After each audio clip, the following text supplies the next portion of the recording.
Yeah, hi guys. So we have Blake Lively has replied to Jed Wallace's opposition to her section 47.1 fee motion. It's not too long, so I'm going to go through it. I have got such a cold though, so I'm sorry if I sound a bit awful. I'm going to do my best, but thankfully this is not too many pages. Let's see. I don't think this is going to be as humorous as Jed Wallace's opposition was, but it may be. Let's read. Okay. Despite the rhetoric, oh, here we go. It could be. Despite the rhetoric in plaintiff's opposition brief, this motion calls for a straightforward application of statutory text. Plaintiff sued Ms. Lively for defamation based on a communication regarding an incident of sexual harassment or discrimination that a New York federal court has already held was based on a reasonable belief that such harassment and discrimination occurred. Right, okay. That's not what Judge Lyman said. So she's referring to the motion for summary judgment order from April 2nd. Judge Lyman said a jury could find that Lively had reasonable belief. He did not say that she did have reasonable belief. That is, it is being mischaracterized here. Let's just kind of leave it at that. But yeah, I'm already not happy with a Lively filing, which will shock nobody. Okay. And although it was plaintiff's burden to prove that Miss Lively made those statements with malice, they did not do so. Instead, Miss Lively successfully defended herself in the litigation. The court therefore shall award Miss Lively her costs and attorney's fees. It's important to remember here, right? Yes, she was dismissed from this for lack of personal jurisdiction, but the dismissal was without prejudice, which means that Wallace could actually, take this matter up in another court, in another jurisdiction. The other thing is, there is obviously the pending appeal as well, right? So we saw that filing last week from Jed Wallace. Lively will have to respond to that. But it is not necessarily the end of the matter, because the appeal is still on the table. And I'd go so far now as to say, well, the motion, the appeal brief has been filed. Whereas, like in New York, there was for quite a while, it was like, well, are Wayfarer going to appeal or not? And they were talking about it being an option, especially in the New York Times case against Wayfarer. But here, Jed Wallace has filed the appeal brief. So that appeal there's no doubt that he's appealing. He's appealed.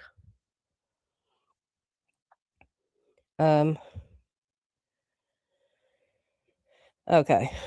Plaintiff's various objections either ignore or fail to disturb that straightforward reasoning, and plaintiff's procedural arguments have no merit. Section 47.1 is plainly a substantive fee-shifting provision that applies in federal court, and California law, including Section 47.1, applies to Ms. Lively's fee-shifting claim because it applied to plaintiff's affirmative claims. Thus, although plaintiff's opposition brief feigns surprise that Miss Lively would seek compensation for the harm they chose to inflict on her by bringing this retaliatory litigation, they have nobody but themselves to blame for that choice and the consequences Section 47.1 imposes for it. I mean, did their lawsuit do her any harm, really? I'm not convinced it did. Actually, I can go one better than that. Let's just quickly look at that. Okay. Let's so some of you might have seen this in one of my other videos. It was in my presentation actually of the section 47.1.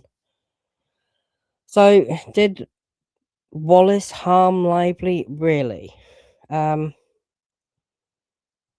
Let's see.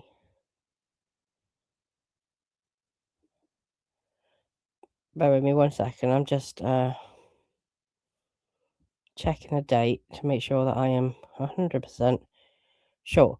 So Jed Wallace filed this complaint, filed this lawsuit on February the 4th, okay? For context. Now, I've been through this graph already. This is actually from Dina Maislin's report. So this is Lively's own expert, right?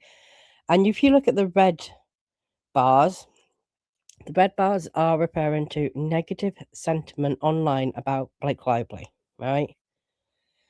And you've obviously got that first big spike with two much smaller ones either side of it.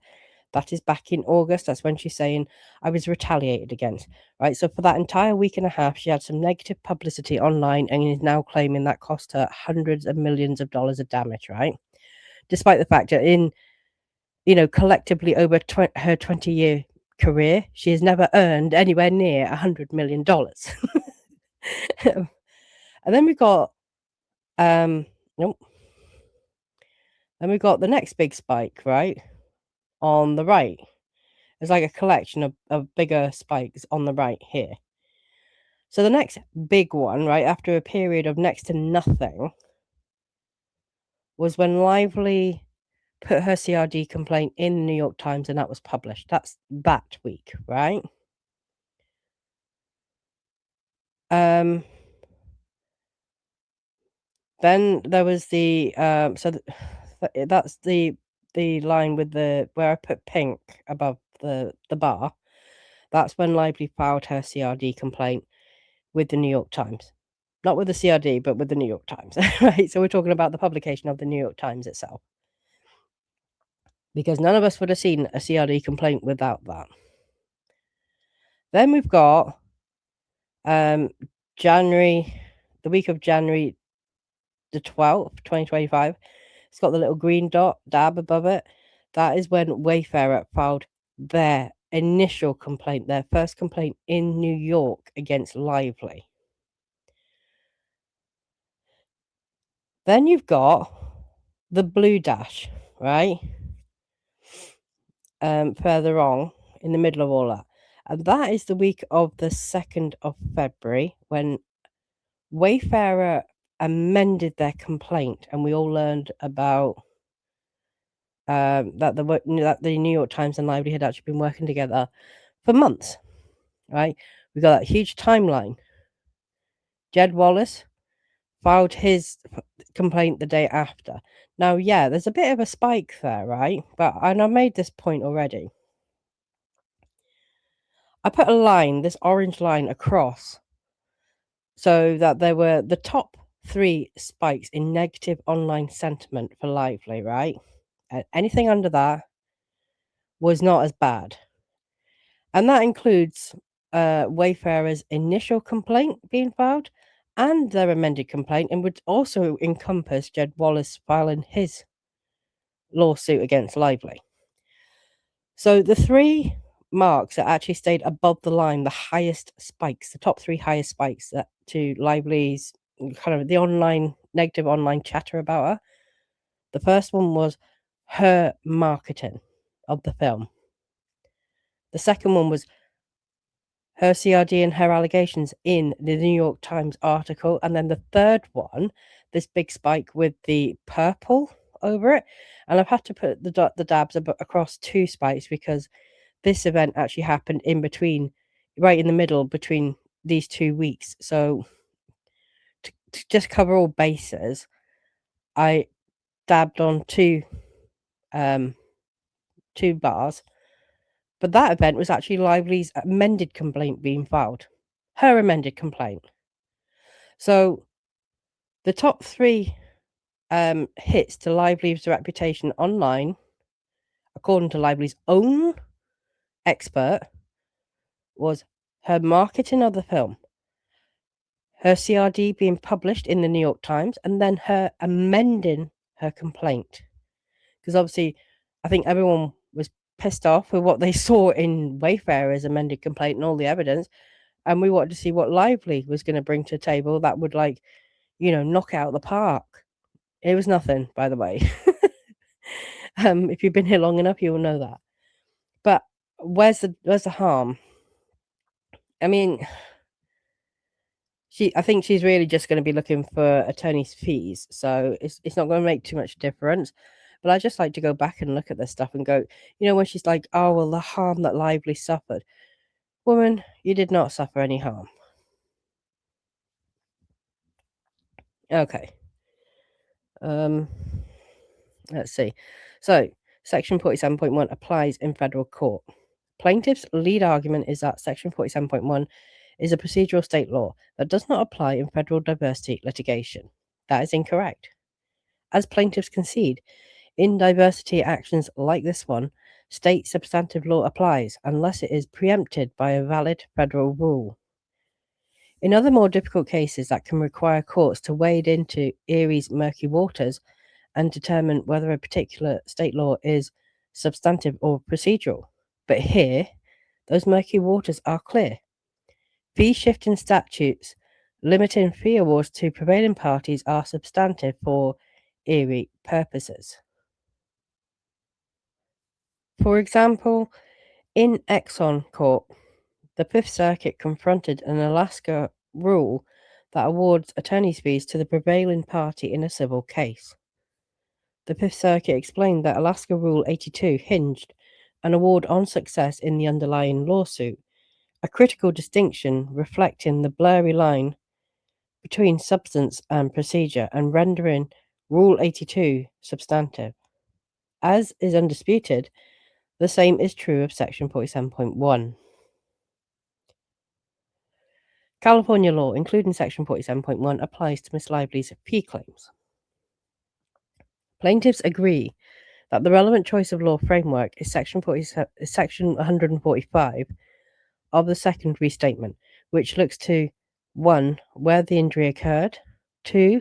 Where the tortious conduct occurred, 3. Where the parties reside, are domiciled, are incorporated, and conduct business, and 4. Where the relationship between the parties is centered. But plaintiffs misapply these factors and ignore Fifth Circuit precedent dictating application of California law here. First, plaintiffs effectively ignore the essential fact of where the allegedly tortious conduct occurred. That allegedly tortious conduct took place primarily in California, where Ms. Lively filed the CRD complaint. Plaintiffs now change course, asserting that their claims are actually about Lively's subsequent efforts to publicize the CRD complaint to news media, particularly the New York Times.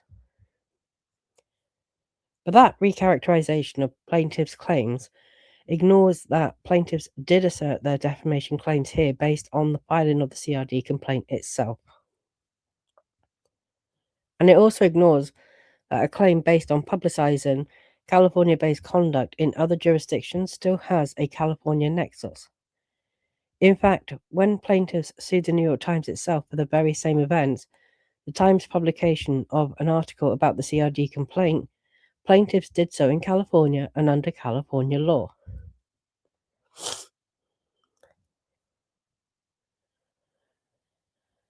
The court should not credit plaintiffs' newfound realization that New York law should apply to the very conduct that they previously asserted was subject to California law. This Section 145 factor weighs heavily in favor of California law. Second, plaintiffs deny that there is any relevant relationship to weigh in this calculus, arguing that this factor is neutral. But plaintiffs do not dispute that, as Mr. Wallace has sworn on the record throughout the time he was performing services relating to Miss Lively.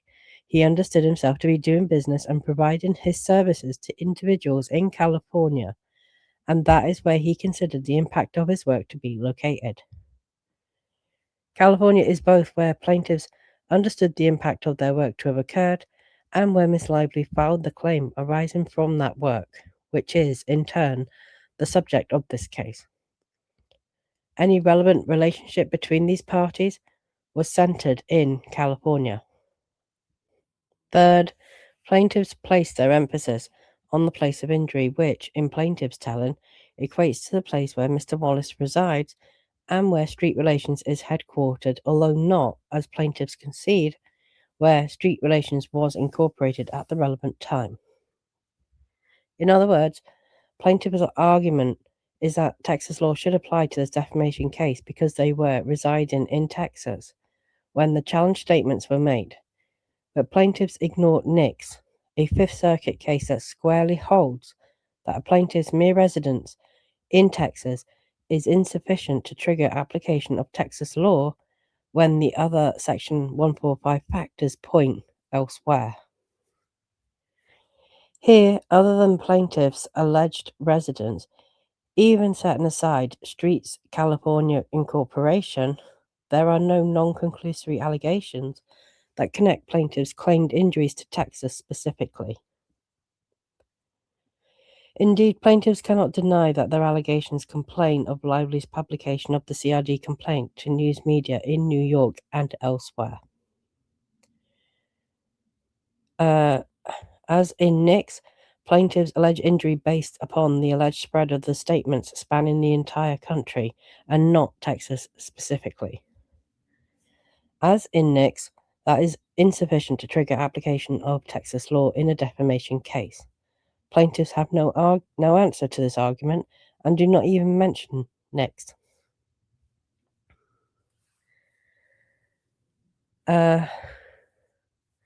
Finally, plaintiffs brush off the supporting Section 6 factors, but they do not dispute that the purposes sought to be achieved by Section 47.1 would be furthered by its application to this case, which is a weighty reason why such application should be made. Instead, plaintiffs simply fall back on Texas's interest in protecting its residents from defamation, which is insufficient under Nix, and New York's interest in regulating the conduct of its citizens, which, if it mandated the application of New York law, would simply give Miss Lively a New York anti-SLAPP claim. Miss Lively is entitled to costs and fees under Section 47.1. Miss Lively successfully defended herself in the litigation, notwithstanding that plaintiffs failed to establish personal jurisdiction. Plaintiffs argue that the court did not and cannot decide the merits of Lively's privilege defense because it dismissed the case for lack of personal jurisdiction. But any suggestion that plaintiffs' failure to bring their claims in a proper court immunizes them from fee shifting misses the point. And plaintiffs misconstrue the cases on which they rely. The fact that a court lacking personal jurisdiction over a defendant cannot reach the merits of a claim against that defendant does not mean that a plaintiff can file meritless claims against privileged conduct without consequence as long as their jurisdictional allegations are meritless as well.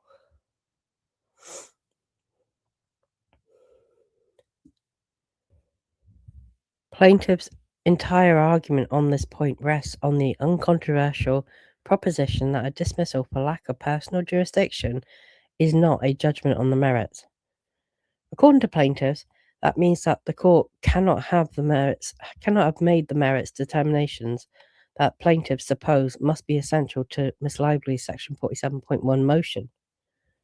But that makes Miss Lively's point, because it was plaintiffs' burden to prove, not just allege, that the allegedly defamatory statements were unprivileged. Plaintiffs' failure to reach the merits entails that they did not carry that burden. As discussed, in Miss Lively's motion, a requisite element of a libel claim under California law is that the allegedly defamatory statement be unprivileged. As federal courts applying California defamation law and the Section 47 privileges routinely explain, the defendant initially bears the burden of proving that the statement was made on a privileged occasion.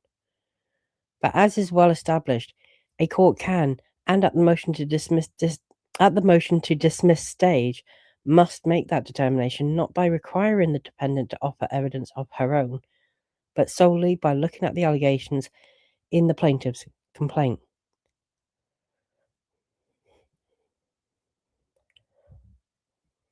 Stated differently, in cases like this one, Section 47.1's fee shifting provision does not require a defendant to prove any affirmative facts of her own.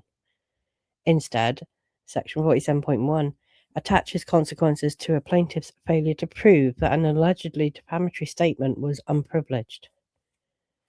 Imposing those consequences on a plaintiff does not require the court to first have personal jurisdiction over the defendant. Under Section 47.1's text, the only way to stop Miss Lively from being a prevailing defendant who successfully defended herself in the litigation was to win the litigation, which plaintiffs did not do. I will say, this is quite a good argument from Lively. I don't love having to concede that, but I've always said that I will, give flowers where they are due. And this is a very strong argument from Lively. So I think it would be perverse if Section 47.1 was litigated on for the first time on these set of circumstances here in Texas with Jed Wallace, someone who had no part in the quote-unquote sexual harassment, has no motive to retaliate either. I mean, Lively has not proved her claims either. And yes, she was dismissed on personal jurisdiction and not the merits of her case. If that's what a first time judgment on Section 47.1 is going to end up being on, I feel like that's going to be such an anticlimax, and entirely the wrong situation. Because what Lively's argument is very good and very strong and very persuasive even. Jed Wallace's was too. And this is it, right? Because there is no precedent at all. This is a case of first impression. It's really going to come down to, how the judge in this case decides. We continue. Further, plaintiff's proposed rule would undermine the purposes of Section 47.1, which was enacted to deter retaliatory litigation. Of course, retaliatory litigation can take many forms, including and especially litigation filed in a forum where the defendant is not subject to personal jurisdiction. Hailing a defendant into a faraway court and subjecting her to the burden and expense of defending a lawsuit there can have the same retaliatory purpose and effect as bringing the same claims in the proper court. It would be perverse to reward retaliatory plaintiffs for their failure to file in the right court, and the incentives that such a rule would create would be absurd. Plaintiffs with a retaliatory purpose would have a free pass under Section 47.1 to file in every jurisdiction but the right one, and in many cases could achieve their retaliatory objectives by picking a wrong jurisdiction in which to file their claim. Consistent with its purpose, the text of Section 47.1 compels a different rule. Defendants are entitled to fee shifting for successfully defending themselves, no matter whether that success is on jurisdictional or merits grounds. Now, I kind of feel, this is just my thought process, right? It was the objective of Section 47.1 was to enable people who have, in an employment situation, who have experienced sexual assault, harassment, abuse, whatever, to be able to speak freely without their abuser then filing a a defamation claim. That's, to me, right, and that makes some sense, okay? Because, that's the whole, abuse of power situation. Was like, well, who is able to bring someone to court? And in harassment cases where the power imbalance is a critical key component of harassment, then, the accused would be the person in the position of power. They would be able to, clobber, like an employee with litigation, accusing them of defamation for the allegations that they are making against their employer, or their manager. You see, now Jed Wallace isn't in that situation, right? He is not an abuser. And this is why I'm struggling so much with this being here. Like, I just feel like this is entirely wrong. Like, bring your anti-slap claim, because, you technically won the defamation. She did win. She is the prevailing party in this lawsuit. She was dismissed. That is a win. It's not a judgment on the merits by any stretch. And Jed Wallace can either appeal, as he has done, or he could, refile in a different court. But regardless, as it stands right now, his case was dismissed, which means Lively is, applying the technical term prevailing party, she is the prevailing party. I think where Section 47.1 is being abused, though, is I feel that it should be limited to, applying to defamation lawsuits that are brought by the actual abuser, not someone who was hired to do a job and has clearly got no motive to retaliate or punish Blake Lively, someone he's never even met. I don't understand why it is being used in this way. And I feel like the reach is far too broad. Because are we going to now litigate Section 47.1 against anyone that, an abusive employer hires going forward, just in case? Like, she made allegations, and she knew what she was doing when she was connecting Jed Wallace to sexual harassment. And I think that is fair game for defamation. Because I read the New York Times article and thought, oh my God, Jed Wallace has sexually harassed someone. I thought that. A lot of people did, because she lumped them all in together like that. And that was by design. That was not an accident. So I do feel like, well, any attempt to, to kind of defend himself, as Judge Lyman, and she loves to throw around quotes from Judge Lyman's order on the motion for summary judgment. Judge Lyman also said, it is reasonable for people to defend themselves, which is by filing a defamation lawsuit, instead of coming out and saying Blake Lively's a liar, which no one has done, by the way, in any docket, by coming out and saying, hey, Judge, I want to bring a case against this person, have it adjudicated, and, kind of, basically, I think it's the right forum to do that.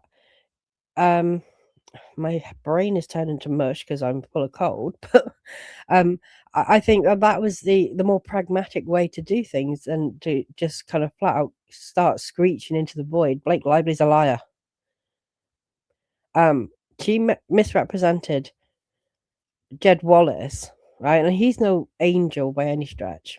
I've commented and talked about previous case he's been involved in. There's obviously stuff going on with the Rebel Wilson case and a few others too. But in this case, he was completely unfairly treated, and that was by Lively, and that was not right. But I also don't think she should be rewarded for that either, which is what Section 47.1 appears to be doing in this situation.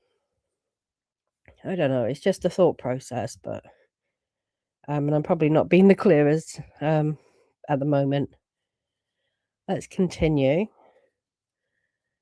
Plaintiffs fail to carry their burden to prove malice. For similar reasons, plaintiffs' defense of their allegations of malice is beside the point. Plaintiffs assume that if only their allegations had been sufficient to allege malice at the motion to dismiss stage, that would defeat the privilege. But because Section 47.1 ties fees to the outcome of the litigation rather than to the outcome of the motion to dismiss, plaintiff's burden was not to allege malice, but to prove it. Because plaintiffs could not even survive a Rule 12b(2) motion, they necessarily did not carry their burden, and Miss Lively's statements are presumptively privileged. I mean, there's nothing in statute that says that the fees have to be awarded, at a motion to dismiss stage. I mean, it refers to the earliest stage possible. And I suppose, some of the, like the amicus briefs, they sort of said, ideally that would be at the motion to dismiss stage. And yeah, I can see the rationale for that, but that does not mean it has to be. And I do think that it should be, well, what were the reasons that the case were dismissed? Lack of personal jurisdiction is, I don't know, just like, should it apply if the case was dismissed entirely with prejudice, so it can't even be resurrected somewhere else, like what happened with Wayfarer's complaint? I mean, that's a different set of facts there. To Jed Wallace has been told, like, this case is not in right for this forum, but you can take it to another court. Okay. Because plaintiffs could not even survive a Rule 12b(2) motion, they necessarily did not carry their burden, and Miss Lively's statements are presumptively privileged. In sum, in order to avoid application of the Section 47.1 privilege, the plaintiff needs to do more than sufficiently plead malice or avoid a determination that the challenge statements were made without malice. The plaintiff needs to win the case. Otherwise, the defendant has successfully defended herself in the litigation and is entitled to fees. But even if this court were required to engage in an independent evaluation of plaintiff's allegations of malice at this juncture, those allegations would not pass the smell test. As Miss Lively explained at the motion to dismiss stage, plaintiffs allege malice only by misrepresenting the contents of the documents attached to and incorporated into their amended complaint. Contrary to plaintiff's description, Miss Lively never alleged that plaintiffs engaged in sexual harassment. No, you implied it, though. She implied it. Plaintiffs attempt to establish malice by alleging that Miss Lively did not believe something that she never actually alleged. That is sleight of hand rather than legal reasoning. Plaintiffs did not come close to alleging malice, much less proving it. Miss Lively is a prevailing defendant within the meaning of Section 47.1. Finally, plaintiffs dispute that Miss Lively meets the definition of prevailing defendant under Section 47.1, but the federal cases on which they rely are inapposite. Contrary to plaintiffs' argument that the federal rule that prevailing requires enduring judicial relief, that constitutes a material alteration of the legal relationship of the parties, does not apply to California prevailing party fee shifting statutes.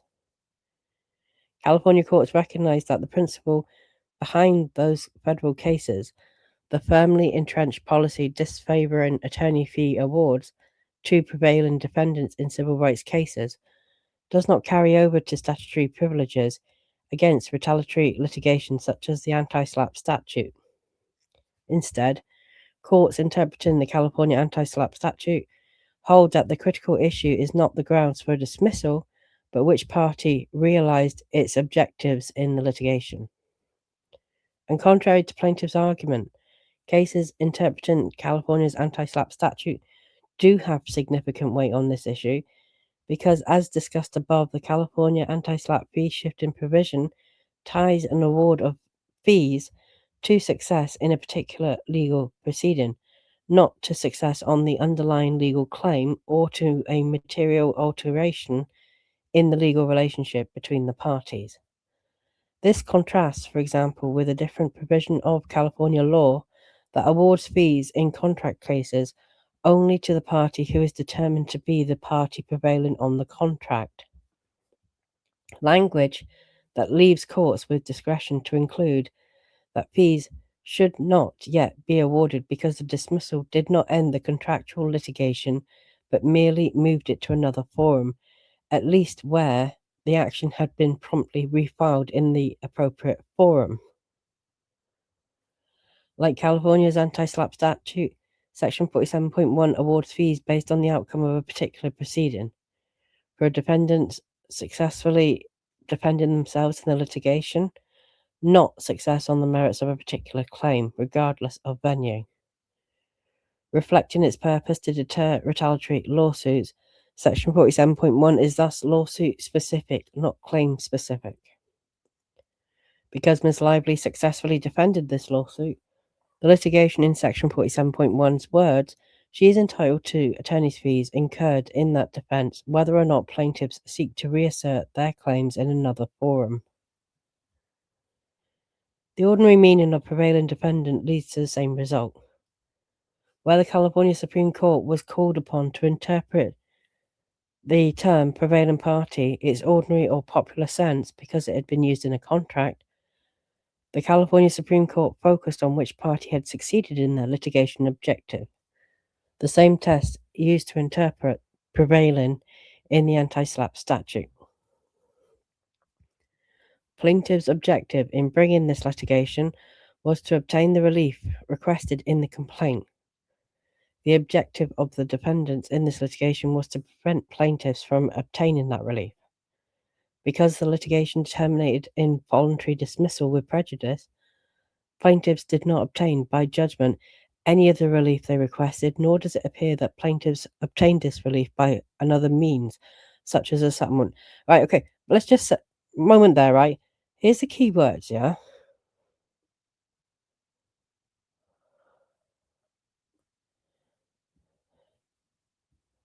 This decision at the Supreme Court, the California Supreme Court, involved a case that was a dismissal with prejudice, which means there's nothing more to be done with it. Nothing else is going to happen.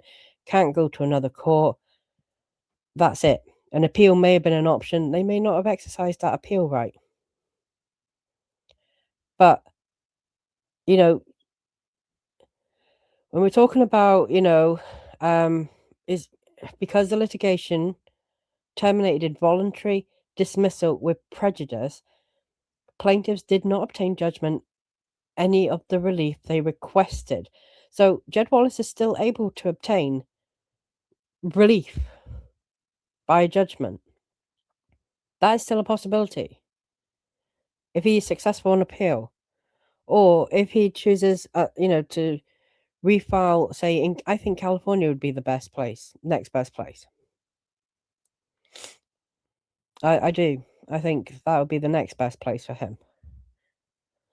New York is a possibility.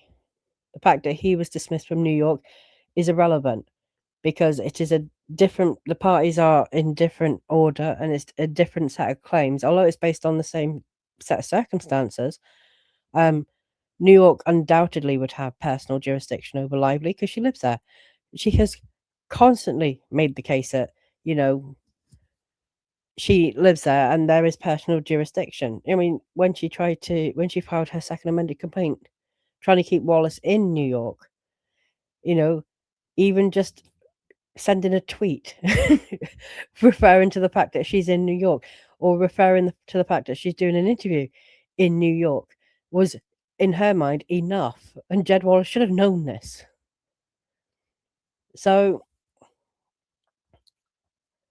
I like this is how you distinguish.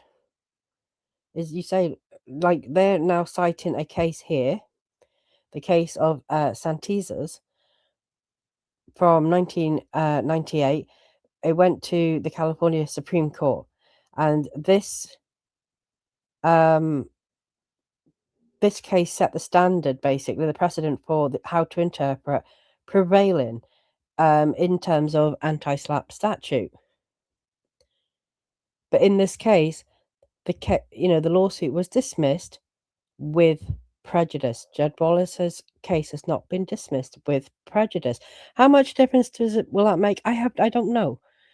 But it is still an option for him to obtain, by judgment, the relief he is seeking. Whereas in this case, it wasn't, because the with prejudice part closed the door permanently.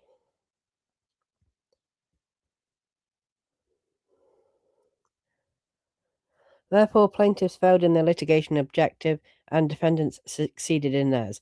Given the term prevailing party is ordinary or popular meaning, the defendants are the prevailing parties. See, if Wallace's lawsuit against Lively had been dismissed with prejudice, I would be sitting here saying, yeah, do you know, she won. And that is not gonna change because it's with prejudice. But that was not the case here, and there is possibility for an alternative outcome. What if he is successful on appeal, right? And she's already she's had this judgment, it's given her all her fees and everything that she's requested, and then he goes on and is successful in his judgment. How's that going to work? Because now we've set a precedent for section 47.1, a binding precedent, and she's going to have to give him back. Or is she? Who knows? Because this is a case of first impression. I feel like that, the judgment on this can and probably should wait until the outcome of the appeal. Okay. That same logic dictates that Miss Lively is a prevailing defendant here. She succeeded in her objective to prevent plaintiffs from obtaining the relief they requested. And Section 47.1's surrounding statutory context, which provides that a prevailing defendant is one that successfully defends herself in the litigation, confirms that Miss Lively was a prevailing defendant for the purposes of Section 47.1. Conclusion. The motion should be granted, and the court should set a schedule for quantifying the amount of fees and costs to be awarded to defendant. And you notice she made absolutely no reference to the fact that he has filed an appeal. Wallace's opposition referred to the fact that there was, a pending appeal. It's now being filed between his opposition and this reply, and she has not referenced it at all. And his appeal, I loved his appeal. I was incredibly good argument, very strong, and I think it's got a reasonable chance. I would put it at probably 70% chance of success. So it's not a frivolous appeal, in my opinion. Okay, so that's that's that. Okay, let me know what you think. I'm sorry, I'm not gonna waffle on too much. I've had my little thought bubbles along the way, but my head is kind of a bit it's a bit spinning at the moment, so I'm gonna leave it there, and I will. I've got some stuff I need to go through anyway. I've still got. If anyone's wondering, I am gonna go through the comments that have been left on the last couple of videos. Never ignoring. I will get there. I've just been not particularly well. And I have still got some of the unsealed stuff I really do want to do. So I will get to that still. It's just there's been quite a lot going on. So but let me know what you think of this. I thought the overall argument of Lively was a decent argument. It was a good argument. But I just think there is a little bit of a flaw there. And definitely I was able to distinguish in real time with you that case that she is cited for the definition of prevailing party. I don't think it applies as straightforward as she thinks it does to this case here.